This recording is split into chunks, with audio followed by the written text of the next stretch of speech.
এই ধরনের যে খারাপ এলইডি বাল্বগুলো আমার হাতে দেখতে পাচ্ছেন, এই ধরনের LED bulb 9 watt, 10 watt, 20 watt যে কোনো এলইডি বাল্বকে আপনারা একটা ডিজে লাইট তৈরি করতে পারবেন, পাওয়ারফুল ডিজে লাইট। সেই ডিজে লাইটটা তৈরি করে আপনারা দিওয়ালির সময় ডেকোরেশন হিসেবে ব্যবহার করতে পারবেন বাসাবাড়িতে। এতটা সুন্দর লাগবে বা লুকিংটা এতটা সুন্দর লাগবে, একদম অল্প খরচার মধ্যে মাত্র 15 টাকা খরচা করে আপনারা একটা ডিজে লাইট তৈরি করে নিতে পারবেন খারাপ এলইডিটা, এই ধরনের খারাপ এলইডি দিয়ে। কেননা এই ধরনের যে খারাপ এলইডিগুলো প্রায় বাসাবাড়িতেই পড়ে থাকে, না ফেলে রেখে এই এলইডি বাল্বগুলো দিয়ে আপনারা একটা ডিজে লাইট তৈরি করে নিতে পারবেন। আমি দেখাচ্ছি কী ধরনের ডিজে লাইট, আমি আপনাদেরকে দেখালে আপনারা বুঝতে পারবেন এতটা সুন্দরভাবে আপনারা এই কাজটা এই ধরনের যে লাইটগুলো, এই ধরনের লাইটগুলো মার্কেটে কিনতে গেলে প্রায় 100 থেকে 150 টাকা দাম আছে।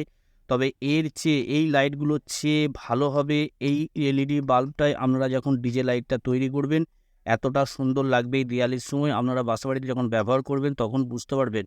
আপনারা নিজেরা যখন করবেন, আমি আপনাদেরকে দেখিয়ে দিচ্ছি কীভাবে আপনারা এই ধরনের খারাপ এলইডি বাল্ব দিয়ে একটা ডিজে লাইট তৈরি করবেন। হেভি সুন্দর লাগবে দেখতে, নানা রকম কালার লাইট হবে, তো হেভি সুন্দর লাগবে। ডেকোরেশন হিসেবে আপনারা এই দিওয়ালির সময় বাড়িতে ব্যবহার করতে পারবেন। আমি আপনাদেরকে এবার দেখিয়ে দেবো কীভাবে আপনারা তৈরি করবেন। এইখানে যে ডিফিউজারটা আছে, ডিফিউজারটা খুলে নেবো। এইখানে যে টোটাল যে সিস্টেমটা আছে ভিতরে, এই সিস্টেমটা টোটাল খুলে নিতে হবে। খুলে নেওয়ার পর আমি আপনাদেরকে দেখিয়ে দিচ্ছি কীভাবে আপনারা তৈরি করবেন। কেননা একদম অল্প খরচার মধ্যে মার্কেটে কিনতে গেলে এই ডিজে লাইটটা, যে ডিজে লাইটটা আমি তৈরি করে দেখাবো দিওয়ালির সময়, আপনারা যদি কিনতে যান মিনিমাম 150 থেকে 200 টাকা খরচা হয়ে যাবে। সেইখানে আপনারা মাত্র 15 টাকা খরচা করে একটা দিওয়ালির সময় পাওয়ারফুল ডিজে লাইট আপনারা তৈরি করতে পারবেন। যে ডিজে লাইটটা তৈরি করে আপনারা এত সুন্দর লুকিং হবে, তৈরি করে যখন তৈরি করবেন দেখতে পাবেন। তো আমি যেভাবে দেখাবো এইভাবেই আপনারা তৈরি করবেন। এইখানে রাংটা গলিয়ে নিচ্ছি, রাংটা গলিয়ে নিয়ে এখানে আমি রেখে দিচ্ছি, কারণ এই রাংটাকে দিয়ে আমি এখানে সোল্ডারিং করব। এইভাবেই আপনারা করবেন, তাহলে কোনো রকম এক্সট্রাভাবে রাং খরচা হবে না। এইখানে আমি রাংগুলো ভালো করে পরিষ্কার করে নেব। এইখানে রাংগুলো ভালো করে পরিষ্কার করে নেব, যাতে করে ভেতরের যে সার্কিট বোর্ডটা আছে বা যে মেটেরিয়ালগুলো আছে, এই মেটেরিয়ালগুলো ভালো করে যেন খোলা যায়। এইভাবে আমি সুন্দরভাবে এই জায়গাটা পরিষ্কার করে নেবো। এইভাবে তাতালটা ঠেকাবেন বা সোল্ডারিং আয়রনটা ঠেকাবেন, খুলে যাবে। এইখানে রাংগুলো আমার এইখানে রয়ে গেল, এই রাংগুলো দিয়ে আমি কাজ করব। এইখানে এবার এই যে হিটসিং প্লেটটা আছে, এই হিটসিং প্লেটটা এইখানে হাতুড়ি দিয়ে হালকা হালকা করে যদি ঘা দেওয়া হয়, এইখানে হাতুড়ি দিয়ে হালকা হালকা করে যখন ঘা দেবেন, এইখানে হিটসিং প্লেটটা এইখানে হালকা হালকা করে ঘা দেবেন, হিটসিং প্লেটটা অনায়াসে খুলে যাবে। কেননা পাঞ্চিং থাকে, সেই পাঞ্চিংয়ের জন্যে অনেক সময় খুলতে চায় না। তো হাতে যেন না ঘাটা পড়ে, সাবধানের সাথে ঘা দেবেন। এইভাবে ঘা দেবেন, দেখতে পাচ্ছেন হিটসিং প্লেটটা খুলে চলে এলো। তো হিটসিং প্লেটটা যখন খুলে গেল তখন আপনারা কী করবেন, আমি দেখিয়ে দিচ্ছি আপনাদেরকে। একটা ওপেনার দিয়ে, যে কোনো টেন্সার ব্লেড বা ওপেনার কোনো কিছু দিয়ে এখানে হালকা করে এইভাবে চাপ দেবেন। চাপ দেওয়ার পরেই দেখতে পাচ্ছেন এইখানে বেরিয়ে গেল। ভিতরে যে ড্রাইভার সার্কিটটা আছে বা যে সার্কিটটা থাকে, সেই সার্কিটটা পুরোপুরিভাবে বার করে নিতে হবে। আমি যেভাবে বার করে নিচ্ছি এইভাবেই আপনারা বার করে নেবেন। তো এইখানে আমি ঠিকঠাকভাবে এখানে ক্লিয়ার হয়নি রাংটা, তার জন্য রাংটাকে আমি ক্লিয়ার করে নেবো। ক্লিয়ার না করলে এইখানে তারটা কোনোরকমভাবেই বেরোবে না। তো এইখানে একটু টান দেবো, একটু টান দিলেই অনায়াসে খুলে যাবে। এইভাবে এখানে সোল্ডারিং আয়রনটা একটুখানি আমি এখানটা ধরবো, ধরলেই খুলে যাবে। এখানে দেখতে পাচ্ছেন ভিতরে যে সার্কিটটা আছে, সার্কিটটা পুরোপুরিভাবে খুলে গেল, কোনো রকম সমস্যা নেই। এই সার্কিটটা আমাদের কোনো রকমভাবেই দরকার নেই, এই সার্কিটটা দরকার নাই। তবে এইখানে যে রেজিস্ট্যান্সটা আছে, এই রেজিস্ট্যান্সটা দরকার আছে। এই রেজিস্ট্যান্সটা নিয়ে নেবো। আপনাদের কাছে যদি থাকে ভালো, না হলে আপনারা যে রেজিস্ট্যান্সটা লাগাবে 10 ওহমস থেকে 22 ওহমস পর্যন্ত আপনারা রেজিস্ট্যান্স লাগাতে পারবেন, কোনো সমস্যা হবে না। এই রেজিস্ট্যান্সটা আমি নিয়ে নিচ্ছি। বাকি এইখানে আর যে জিনিসটা নেবো, এখানে যে হিটসিং প্লেটটা আছে, তো এই হিটসিং প্লেটটা নেবো। হিটসিং প্লেটটা এইখানে যে এমসিবিসি প্লেটটা আছে, এমসিবিসি প্লেটটা খুলে নেবো। খুলে নিয়ে আপনাদেরকে দেখিয়ে দিচ্ছি কীভাবে আপনারা একটা পাওয়ারফুল ডিজে লাইট করবেন, যে ডিজে লাইটটা করলে আপনাদের কোনোদিন খারাপ হবে না, লাইফ টাইম ব্যবহার করতে পারবেন। প্লাস হচ্ছে একদম অল্প খরচার মধ্যে মাত্র 15 থেকে 20 টাকা খরচা হবে। তো মার্কেট হিসেবে আমি যে জিনিসটা লাগাবো বা যে পার্টসটা লাগাবো, মার্কেট হিসেবে দাম কম বেশি হতে পারে, মাত্র 15 থেকে 20 টাকার মধ্যেই আপনারা এই কাজটা করতে পারবেন। এইখানে এবার এগুলোকে আমি খুলে নিলাম। খুলে নেওয়ার পর এইখানে যে এমসিবিসি প্লেটটা আছে, এই এমসিবিসি প্লেটটাকে খুলে নেবো। এমসিবিসি প্লেটে যে দুটো নাট আছে, এই দুটো নাটকে সুন্দরভাবে খুলে নেবো।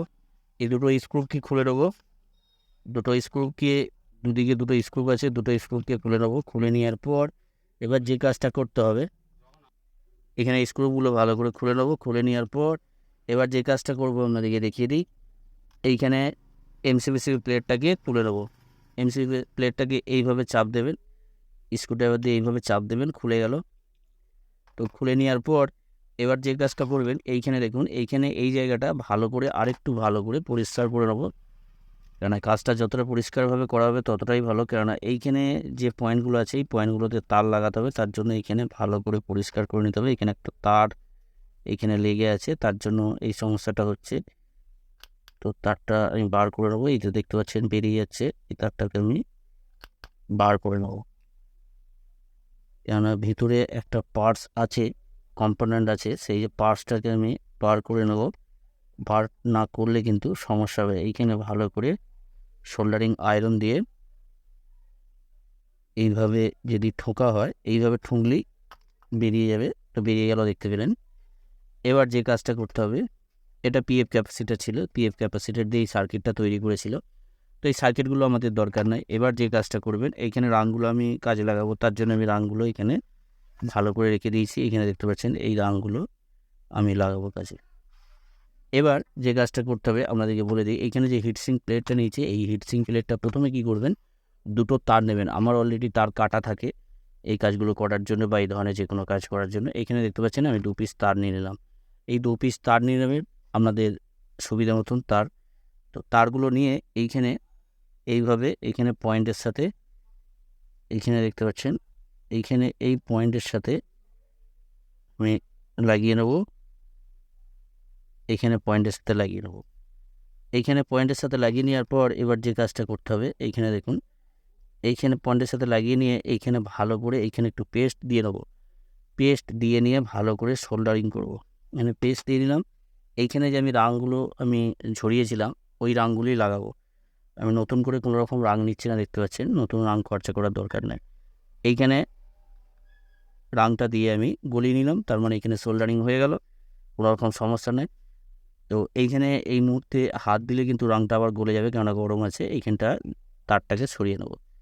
এবার এইখানে আর একটা তার সেম যেভাবে লাগিয়েছিলাম এইভাবেই লাগাবো, কেননা এই ধরনের এলইডি প্রায় বাড়িতেই পড়ে থাকে। এই এলইডিগুলো যদি এইভাবে আপনারা ডিজে লাইট করে যদি ব্যবহার করেন, দিওয়ালির সময় ডেকোরেশন হিসেবে আপনারা বাড়িতে ব্যবহার করতে পারবেন অনায়াসে, কোনো রকম সমস্যা হবে না। একদম অল্প খরচার মধ্যে, মাত্র 15 থেকে 20 টাকা খরচা হবে, তার বেশি খরচা হবে না। তো মার্কেট হিসেবে হয়তো 5 টাকা এদিক ওদিক হতে পারে, কিন্তু তার বেশি খরচা হবে না। এইখানে রাং দিয়ে দিলাম। তো এইখানে এই জায়গাটা রাংটা একটু কম হয়ে যাচ্ছে, তো এইখানে রাংটা একটু ভালো করে দিয়ে দেবো, কেননা রাং যদি কম হয় তাহলে কিন্তু হোল্ডারে যখন লাগানো হবে সেখানে পয়েন্টে ভালোভাবে পাবে না, তার জন্য হয়তো লুজ কানেকশান হতে পারে। তার জন্য এখানে রাংটা ভালো করে দিয়ে দেবেন। একটু আমি নিজের কাছ থেকে একটু রাং দিয়ে দিলাম। এখানে ভালো করে আমি উঁচু করে লাগিয়ে দেবো, যাতে করে কোনো রকম লুজ কন্ট্যাক্ট না হয়। এখানে সুন্দরভাবে লাগিয়ে নিলাম। লাগিয়ে নেওয়ার পর যে কাজটা করতে হবে, এইখানে দেখুন, এইখানে তারগুলোকে ঠিক করে দেবো, এইভাবে ঠিক করেন। এবার কি করবেন, এইখানে আমি একটা স্ট্যান্ড নেবো এই কাজটা করার জন্য। স্ট্যান্ডটা নিয়ে এইভাবে আমি দিয়ে দিলাম। এবার এইখানে হিটসিং প্লেটটা এখানে লাগিয়ে নেবো। এইখানে একটা কাজ করতে হবে আপনাদেরকে, এইখানে প্রথমে এইখানে রেজিস্ট্যান্স একটা লাগিয়ে দেবো। একটা রেজিস্ট্যান্স লাগিয়ে নেবো, কারণ হচ্ছে ওই যে রেজিস্ট্যান্সটা আমি খুললাম আপনাদেরকে প্রথমেই দেখিয়ে দিয়েছিলাম, ওই রেজিস্ট্যান্সটা লাগাবো আমি। এইখানে একটা পয়েন্টের সাথে রেজিস্ট্যান্স লাগিয়ে নেবো। এখানে রেজিস্ট্যান্সটা লাগানোর কারণ হচ্ছে হঠাৎ করে যখন হাই ভোল্টেজ হবে, সেই হাই ভোল্টেজের কারণে কোনো রকম যাতে সমস্যা না হয়, এলইডি বাল্বটা নষ্ট যাতে না হয়ে যায়, তার সেই প্রোটেকশনের জন্য আমি এই কাজটা করব। এইখানে আমি হিটসিং প্লেটটা লাগিয়ে দিলাম। হিটসিং প্লেটটা লাগানোর পর এই ধরনের যে ডিওবিগুলো, এই ডিওবিগুলো মার্কেটে অ্যাভেলেবেল কিনতে পাওয়া যায়। এখানে দেখতে পাচ্ছেন 8GB কালার আছে। কালার কখনো রেড হবে, কখনো ব্লু হবে, কখনো হোয়াইট হবে, কখনো নীল হবে, এইভাবে কালার চেঞ্জ হবে। ডিজে লাইট যেভাবে কালার চেঞ্জ হয় সেইভাবেই কালার চেঞ্জ হবে। তবে লাইফ টাইম দীর্ঘদিন ব্যবহার করতে পারবেন, এটুকুন আপনাদেরকে বলে দিই, কেননা মার্কেটে যে লাইটগুলো কিনবেন সেইগুলো বেশি দিন ব্যবহার করতে পারবেন না। তো এইখানে একটা কাজ করতে হবে অন্যদিকে, যে কাজটা আপনারা হয়তো এত খরচা না করতে পারলেও আমি একটা খরচা আপনাদেরকে বলে দেবো, অল্প খরচার মধ্যেও আপনারা এই কাজটা করতে পারবেন।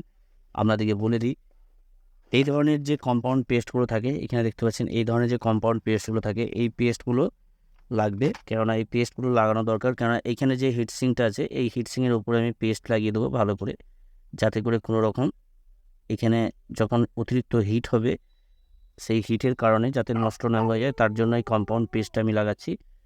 আর তারপরে সবচেয়ে বড় কথা হচ্ছে এইখানে যে কোনো রকম স্ক্রু নাই, এখানে এই ডিওবিটায় কোনো রকম স্ক্রু নাই, স্ক্রু দিয়ে যে আপনারা টাইট করবেন কোনো রকম স্ক্রু নেই, সেই কারণে আরও দেওয়া। কেননা এই পেস্টটা দিলে অটোমেটিক এইখানে লেগে যাবে, কোনো রকমভাবে নড়াচড়া হবে না, বা এইখানে ডিওবি প্লেটটাকে দীর্ঘদিন ধরে ব্যবহার করতে পারবেন। এখানে কোনো রকম আর স্ক্রু দেওয়ার প্রয়োজন পড়বে না। এখানে আমি লাগিয়ে দিলাম। লাগিয়ে দেওয়ার পর এখানে যে রেজিস্ট্যান্সটা নিয়েছি এই রেজিস্ট্যান্সটা আপনারা এইখানে দেখতে পাচ্ছেন, এখানে দুটো পয়েন্ট আছে, এই দুটো পয়েন্টের মধ্যে যে কোনো একটা পয়েন্টে আপনারা এই রেজিস্ট্যান্সটা লাগিয়ে নেবেন। এই রেজিস্ট্যান্সটা আপনাদেরকে বলে দিয়েছি 10 ohms থেকে আপনারা 22 ohms পর্যন্ত এই রেজিস্ট্যান্সটা লাগাতে পারবেন। এটা ফিউজেবল রেজিস্ট্যান্স। এই রেজিস্ট্যান্সটা লাগালে কী হবে, সহজে নষ্ট হবে না এলইডি বাল্বগুলো, বা আমি যে ডিজে লাইটটা তৈরি করে দেখাচ্ছি এই ডিজে লাইটটা সহজে নষ্ট হবে না, দীর্ঘদিন ধরে আপনারা ব্যবহার করতে পারবেন। এখানে আর একটা যে তার আছে, এই দুটো তার আছে, এই দুটো তার কোথায় কোথায় কানেকশন করবেন আমি দেখিয়ে দিচ্ছি। এই কানেকশানটা করতে গেলে কোনো রকম নিউট্রাল পেজ নেই, আপনারা যে কোনো দিকে কানেকশান করতে পারবেন, এতে কোনো রকম সমস্যা হবে না। এখানে আমি পেস্ট লাগিয়ে নিলাম। পেস্ট লাগিয়ে নেওয়ার পর এখানে একটা পয়েন্টের সাথে একটা তারকে আমি কানেকশান করব, এইভাবে কানেকশান করে নেব।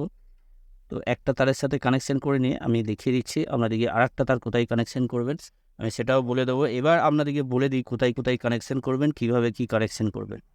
কী বলছে, এবার এখানে রেজিস্ট্যান্সটা যে লাগিয়েছি, এই যে রেজিস্ট্যান্সটা লাগিয়েছি, রেজিস্ট্যান্সের একটা পয়েন্টের সাথে রেজিস্ট্যান্সটার কোনো রকম দিক নেই, আপনারা যেদিকে খুশি লাগাতে পারবেন, কোনো রকম নিউট্রাল ফেজ কোনো কিছু দিক নেই, আপনারা যেদিকে খুশি লাগাতে পারবেন। আমি একদিকে লাগিয়ে দিয়েছি অলরেডি, দেখতে পাচ্ছেন, যেদিকে খুশি আপনারা লাগাতে পারবেন। এইখানে যে তারটা লাগাচ্ছি এই তারটাও আপনারা যেদিকে খুশি লাগাতে পারবেন। এইভাবে আমি লাগিয়ে নিলাম। লাগিয়ে নেওয়ার পর এবার আপনাদেরকে টেস্ট করে দেখিয়ে দেবো কতটা লাইট হচ্ছে। তবে এইখানে আমি যে এই আটাটা লাগিয়েছি বা কম্পাউন্ড যে পেস্টটা লাগিয়েছি, এই ধরনের কম্পাউন্ড পেস্ট যদি না থাকে এই জায়গাটায় আপনারা ফেভিকুইক আটা লাগিয়ে নেবেন। ফেভিকুইক আটা অনার্সে আপনারা মার্কেটে কিনতে পেয়ে যাবেন। তো মার্কেট থেকে নিয়ে এসে আপনারা লাগিয়ে নেবেন। লাগিয়ে নিলে আর কোনো রকম সমস্যা হবে না, কোনো রকম নড়াচড়া হবে না প্লেটটা, কেননা এখানে কোনো রকম স্ক্রু নেই আটার জন্য, সেই হিসেবে এই কাজটা করা। বা এইভাবে যদি পেস্ট দেওয়া হয়, পেস্ট দিলে তাহলে কী হবে, দীর্ঘদিন আপনারা ব্যবহার করতে পারবেন। আমি যে পেস্টটা দেখালাম এই পেস্ট যদি না থাকে, এই ধরনের যে পেস্টগুলো আছে হিটসিং পেস্ট বলে এগুলোকে, এই হিটসিং পেস্টগুলো মার্কেটে কিনতে গেলে খুব বেশি হলে 10 টাকা দাম। এই পেস্ট একটা নিয়ে এসে রাখবেন, এটাও অনেক দিন আপনারা ব্যবহার করতে পারবেন। বা এই ধরনের পেস্ট যদি না পান, এই ধরনের পেস্ট নিয়ে এসেও রাখতে পারেন। এই পেস্টটাও খুব একটা বেশি দাম নয়, মার্কেটে কিনতে পাবেন খুব বেশি হলে 30 থেকে 40 টাকা দাম। এবার আপনাদের সুবিধা মতন আপনারা এই কাজটা করবেন। এখানে এবার হোল্ডারের সাথে সংযুক্ত করবো direct 220 volt AC volt, direct 220 volt AC সাপ্লাইয়ের সাথে সংযুক্ত করে আপনাদেরকে দেখাবো কতটা লাইট হচ্ছে। এইখানে আমি ডিফিউজার লাগানোর আগে এখানে আপনাদেরকে দেখিয়ে দিই। এইখানে দেখতে পাচ্ছেন, এইখানে আমি লাইটটা অলরেডি জ্বেলে দিয়েছি। এখানে আমি লাইটটা বন্ধ করি, তবে আপনারা বুঝতে পারবেন, নাহলে অতটা বুঝতে পারবেন না। তবে এইখানে ক্যামেরায় যতটা লাগাচ্ছে আপনারা যখন প্র্যাকটিক্যাল করবেন আরও এর চেয়ে ভালো লাগাবে। এখানে দেখতে পাচ্ছেন লাইটটা কত সুন্দর লাইট হচ্ছে। এখানে একটা লাইট হলো, আবার যখন সুইচ অফ করে অন করবেন তখন দেখতে পাচ্ছেন কালার চেঞ্জ হচ্ছে। এইভাবে কালার চেঞ্জ হবে, দেখতে পাচ্ছেন এইভাবে কালার চেঞ্জ হবে। ডেকোরেশন হিসেবে আপনারা দিওয়ালির সময় অনায়াসে এই এলইডি বাল্বগুলোকে ব্যবহার করে কাজে লাগাতে পারবেন, একদম অল্প খরচার মধ্যে, মাত্র 15 থেকে 20 টাকা খরচা। আবার যখন সুইচ অফ করে অন করবেন তখন দেখতে পাচ্ছেন এখন লাইট চেঞ্জ হচ্ছে, এইভাবে লাইট চেঞ্জ হবে। আবার যখন সুইচ অফ করে অন করবেন তখন এইভাবে লাইট চেঞ্জ হবে। আবার যখন সুইচ অফ করে অন করবেন আবার একটা লাইট চেঞ্জ হলো, দেখতে পাচ্ছেন। এইখানে যে কালারটা আছে এই কালারটা ক্যামেরাতে ভালো বোঝা যাচ্ছে না, কিন্তু যখন আপনারা প্র্যাকটিক্যাল করবেন, বাসা বাড়িতে যখন ব্যবহার করবেন তখন দেখবে কতটা সুন্দর লাগবে, হেভি সুন্দর লাগবে। এইখানে দেখতে পাচ্ছেন। এবার এইভাবে যতবার লাইট সুইচটা বন্ধ করবেন অন করবেন ততবার এইখানে চেঞ্জ হবে, এইভাবে চেঞ্জ হয়ে আবার যখন একভাবে কিছু সময় আছে, একভাবে আপনার যতগুলো কালার আছে ততগুলো কালার চেঞ্জ হবে। আমি আপনাদেরকে দেখাচ্ছি এবার কীভাবে চেঞ্জ হবে। এইভাবে যতগুলো কালার আছে ততগুলো কালার এইভাবে যেভাবে চেঞ্জ হচ্ছে দেখতে পাচ্ছেন, এইভাবে চেঞ্জ হবে অটোমেটিক, এইভাবে প্রত্যেকটা কালার চেঞ্জ হবে। কতটা সুন্দর লাগছে দেখতে পাচ্ছেন। এইভাবে আপনারা যে কোনো খারাপ এলইডি বাল্বকে আপনারা অনায়াসে একটা ডিজে লাইট তৈরি করে নিতে পারবেন। এই ডিজে লাইটটা তৈরি করতে আপনাদেরকে বলেই দিয়েছি 15 থেকে 20 টাকা খরচা, তার বেশি খরচা নেই, ডিফিউজারটা লাগিয়ে নেবো। তো এইভাবে অনায়াসে আপনারা এই ডিজে লাইটগুলো তৈরি করতে পারেন, সিম্পল পদ্ধতি, কোনো রকম ভাবে নেই। তো ভিডিওটা যদি ভালো লাগে অবশ্যই এটা লাইক করবেন আর শেয়ার করে দেবেন, আপনাদের বন্ধুদেরকে দেখার সুযোগ করার জন্য অবশ্যই শেয়ার করবেন। আর অবশ্যই সাবস্ক্রাইব করে অল নোটিফিকেশন অন করে রাখবেন। আপনারা সকলে ভালো থাকবেন, সুস্থ থাকবেন, নিজের খেয়াল রাখবেন। ওকে, থ্যাংক ইউ, ধন্যবাদ।